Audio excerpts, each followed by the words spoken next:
지면을 쭉 넘겨서 오피니언란으로 넘어왔는데요. 오피니언 리더 코너에서 학우들의 거침없는 목소리 만나보겠습니다.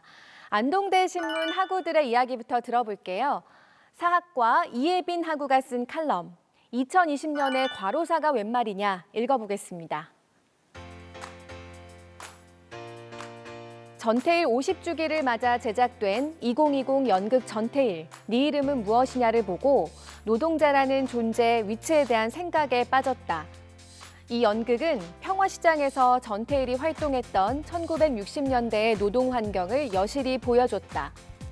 직급, 직책으로 불리면서 이름 없이 살아가는 노동자들의 모습을 보며 헌법 10조에서 말하는 인간의 존엄성은 어디 가고 국가의 구성원이 마치 기계의 부품처럼 살아갈 수밖에 없는 것인가라는 생각이 머리를 가득 채웠다. 그렇게 연극이 끝나고 5, 60년 전과 어딘가 닮아있는 2020년 노동자들이 불현듯 떠올랐다. 불과 몇 주 전 내가 사는 지역의 택배기사 한 분이 돌아가셨다. 택배 업무가 없는 일요일이었지만 출근해서 터미널 주변 잡초 제거 작업을 하다가 숨진 것으로 전해졌다.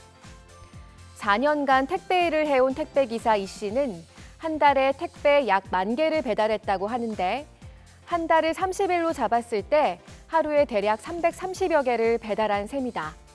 전태일 열사의 역사적인 투쟁 이후 무려 반세기가 지났는데도 열악한 노동 환경에 처한 노동자들의 과로사가 버젓이 계속되고 있다는 현실을 개탄하는 글입니다. 택배 노동자들의 현실에 대해서 다루고 있는 부분 계속 읽어볼게요. 한국산업안전보건공단 통계에 따르면 올해 6월까지 9명의 택배 노동자가 산재로 사망했는데 그중 7명이 과로사라고 한다. 코로나19로 인해 택배 수량이 늘자 택배기사들은 몇 달째 혹사당했고 노조는 부디 하루만이라도 쉬게 해달라고 외치기에 이르렀다. 그렇게 택배기사의 간절함과 국민의 성원이 모여 8월 14일 금요일은 택배 없는 날이 되었고 쉬지 못하는 그들에게 담비 같은 휴일을 선사했다. 하지만 그들 중 다수는 휴일 이후 감당해야 할 밀린 택배 생각에 마음 한편이 무거웠다고 한다. 이 문제는 모두가 공감하듯 8월 14일 하루 쉰다고 해결된 문제는 결코 아니다. 택배 노동자에 이어서 공무원과 의료진의 과로에 대해서도 다루고 나서 글은 이렇게 마무리되고 있습니다. 또 소잃고 외양간 고치기를 반복하지 않으려면 미루지 않고 하루빨리 대책을 마련해야 한다. 삶의 끝은 죽음이지만 죽어가는 삶이 아니라 살아가는 삶이 돼야 한다. 자본주의 사회에서 돈을 고려하지 않을 순 없지만 그렇다고 돈 때문에 사람들을 죽어가게 내버려 둘 수는 없다. 택배비 인상, 의료수가 인상뿐 아니라 그들의 실질적인 고충을 해결하기 위한 세심한 논의와 대안이 꼭 필요한 시점이다. 2020년답게 노동자 모두가 사람답게 살 수 있는 근로기준 위에서 일하며 워라밸을 보장받는 사회가 되길 간절히 소망한다. 이어서 다음 글 만나볼게요. 네, 조준희 대학부장이 쓴 글이네요. 지방대학 통폐합 흐지부지, 방향 없는 방황일 뿐을 간략히 읽어보겠습니다. 2000년대 들어 지방 인구수 감소로 대학 간 통폐합을 했다. 그 탓에 지방 소규모 국공립대와 다수 전문대학이 족적을 감췄다. 통폐합이 경영 효율성과 대학 경쟁력 향상 등 긍정적 효과를 보인 곳이 많지만 불확실한 집행에 여론이 시끄러운 곳도 있다. 그럼에도 계속되는 학령 인구 감소에 통합은 필요하다. 현 상황에 선호하는 대학은 대부분 서울내 대학인데다 사립대학 비중이 너무 높기에 지방 국립대 자립이 갈수록 어렵다. 지방 국립대가 수도권 사립대의 경쟁력을 갖추기 위해 국립대 통합 네트워크를 구축하자는 논의가 나오기 시작했다. 현 정부는 대학 간 서열화를 완화하기에도 좋은 방법이라 생각했지만 여러 제약과 반발로 주춤한 상태다. 국립대 통합 후 대학 평준화가 된다면 가뜩이나 불리한 위치인 국립대 경쟁력을 더 약화하는 데 일조한 셈이다. 또한 거점 국립대학과 지역 중심 국립대학 간 서열화는 극대화될 전망이다. 힘들게 들어간 학교에서 입학 성적이 낮은 학교와 같은 대우를 받는 게 부당하다는 것이다. 지방 대학들의 경쟁력 강화를 위해서 추진하는 통합이 대학 간 서열과 이해관계 차이로 인해서 갖가지 잡음을 내고 있다는 진단인데요. 시너지 효과를 내는 통합으로 가기 위해서는 조금 더 창의적이고 실질적인 방안이 필요하다는 결론입니다. 이어서 사설도 하나 읽어볼게요. 원격 수업과 자율학습 능력이라는 글입니다. 원격 수업에 관해 꼭 생각해야 할 점이 있다. 면대면 수업에 비해 원격 수업은 학생에게 학습 자율성을 더 부여한다. 따라서 우리는 원격 수업의 준비와 실행에 있어 학생의 자율학습 능력이라는 요소에 특별히 주목할 필요가 있다.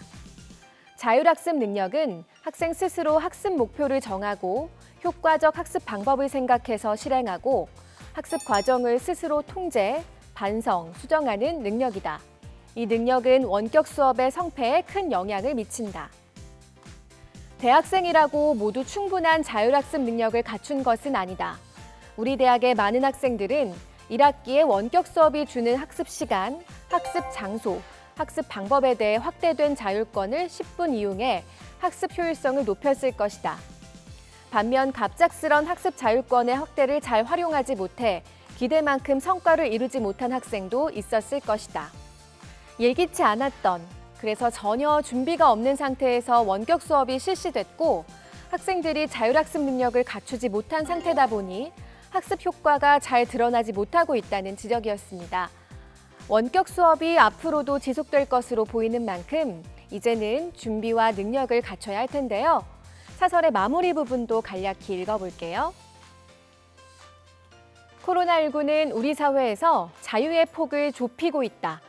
한편으로는 학습자의 자율성을 넓히는 원격 수업이라는 방법으로 대학인들에게 선택과 그에 따르는 책임이라는 시험을 치르게 하고 있다. 우리 모두 이 시험에서 A+를 받을 수 있도록 함께 노력해야 한다. 이제 경희대학교 학우들의 목소리로 넘어가 볼게요. 사설 국시 재응시는 고집 아닌 이해를 바탕으로부터 읽어볼 텐데요. 의대생들의 단체 행동이 중단되고 국가고시 응시 여부를 두고 벌어지고 있는 각계 각층의 의견들을 다루고 난 후에 사설은 어떤 결론을 내리고 있는지 읽어보겠습니다. 공정성과 형평성 문제를 감안하면 의대생들이 명확한 재응시 의사를 밝혀도 정부가 재응시를 허용하는 것은 쉽지 않아 보인다. 국민 여론이 차가운 까닭이다. 청와대 국민청원 게시판에선 국시 응시를 거부한 의대생들에 대한 구제를 반대한다는 게시물이 높은 지지를 받고 있다. 코로나19 재확산 위기 속에서 의료 공백을 초래한 의료진에 대한 비판 여론으로 읽힌다. 국시 재응시 구제가 필요하다고 주장하는 여당 정치인들도 다른 한편으로는 의대생들의 반성과 사과를 강조하며 국민 정서에 힘을 보태고 있다. 더 나은 의료와 국민의 건강이라는 목표 달성을 위해서도 의료계에 대한 신뢰 회복은 필수다. 갈등은 화해를 동반할 때 돈독한 관계로 나아가는 계기가 되고 화해는 진정성 있는 사과를 전제한다. 의료계의 국민 건강 달성을 위한 행보에 두 번의 실수가 생기지 않길 기대해 본다. 다음으로 만나볼 글인데요. 네, 한진석 기자의 글 우리 안의 고향입니다. 길고양이 돌봄 사업에 대해서 다루고 있네요. 모든 동물이 함께 누리던 공간이 언제부터 사람들의 영역이 되었을까? 고양이들의 이야기를 취재하면서도 마찬가지의 생각이 스쳤다. 캠퍼스를 누리는 우리의 이곳의 동물들은 포함되지 않는다. 도시 혹은 캠퍼스라는 이름으로 자연을 밀어낸 사람들에겐 밀려난 동물에 대한 책임이 있다. 그 책임은 이 공간이 처음에도 지금도 사람들만의 공간이 아님을 인정하는 일에서 시작된다. 동물을 우리에 가두고 종을 보존하는 일에서 그친다면 그것은 동물과의 공존이 아니다. 오히려 우리는 일상의 공간에서 마주한 동물을 어떻게 대할 것인지에 대해 이야기하고 배워야 한다. 우리 학교가 생명공감이라는 이름으로 시작한 길고양이 돌봄 사업에도 마찬가지의 가치가 담겨 있었다. 지역사회 민원을 이유로 학교가 사업에서 한 발 물러선 지금, 고양이는 다시 캠퍼스의 일부가 아닌 배제의 대상이 되었지만 말이다. 길고양이 문제로 사회 곳곳에서 갈등을 겪고 있는데요. 지구 전체가 사람들만의 것이 결코 아니며 사람만으로는 유지될 수 없다는 사실, 이 공간은 모든 생명이 함께 공유하고 있다는 엄연한 사실을 다시 한번 상기하게 합니다. 마무리 부분까지 제가 마저 읽어볼게요. 간디가 한 나라의 위대함과 도덕성은 동물을 대하는 태도로 알 수 있다는 말을 남겼을 때, 그는 동물과의 공존이 곧 생명에 대한 존중과 윤리 수준을 보여주는 일임을 알고 있었을 것이다. 같은 이유로 이 작은 동물을 대하는 학교와 구성원들의 태도가 곧 학교의 정신을 엿보는 통로가 된다. 경희의 외연이 적어도 이 눈앞의 생명에 닿기를 소망해 본다. 안동대 신문과 대학 주부 학우들의 목소리 들어봤습니다. 다음 코너로 이동할게요.